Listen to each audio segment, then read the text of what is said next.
রহস্যজনকভাবে মৃত্যু হল বিধানসভার প্রাক্তন ডেপুটি স্পিকার ও রাজ্যের প্রাক্তন কৃষিমন্ত্রী আশিস বন্দ্যোপাধ্যায়ের।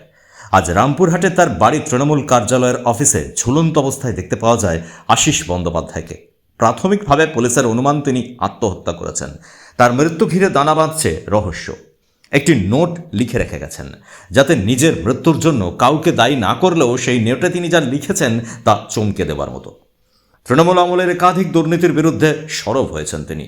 অন্যায় বরদাস্ত করতে পারছিলেন না। বেশ কয়েকদিন ধরে যেভাবে দুর্নীতির অভিযোগে তৃণমূল নেতাদের গ্রেফতার করছে পুলিশ, তারই পরিপ্রেক্ষিতে তিনি দুর্নীতির বিরুদ্ধে সরব হয়েছিলেন। তার মনে হয়েছিল হয়তো কারোর কোনো দুর্নীতির দায় তার ওপরও চাপতে পারে।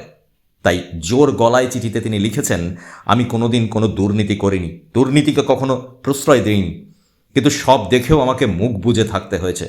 স্পষ্ট না হলেও তার অভিযোগের তীর যে তার দল তৃণমূল কংগ্রেস নেতাকর্মীদের দিকেই, তা স্পষ্ট বোঝা যাচ্ছে। একটা সময় ছাত্র রাজনীতি করেছেন, অধ্যাপনা করতেন, মাস্টারমশাই বলে খ্যাত ছিলেন রামপুরহাটে।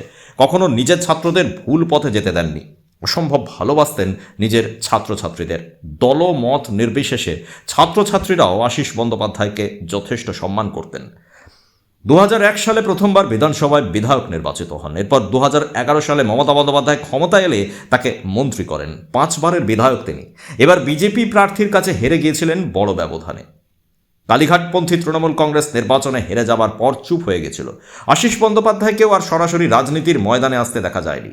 বীরভূমের দোর্দণ্ড প্রতাপ তৃণমূল নেতা অনুব্রত মণ্ডলের প্রিয় পাত্র ছিলেন আশিস, কিন্তু তার হঠাৎ এমন কেন পরিণতি হলো বুঝতে পারছেন না অনুব্রত।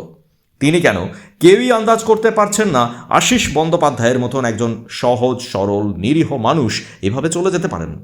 রহস্য দানা বাঁধছে। পুলিশ তদন্তে নেমেছে। প্রশ্ন উঠে আসছে একাধিক। নিজের পরিবারের সন্তানদের রাজনীতিতে আসতে মানা করেছেন তিনি, চিঠিতে এমনই লেখা আছে।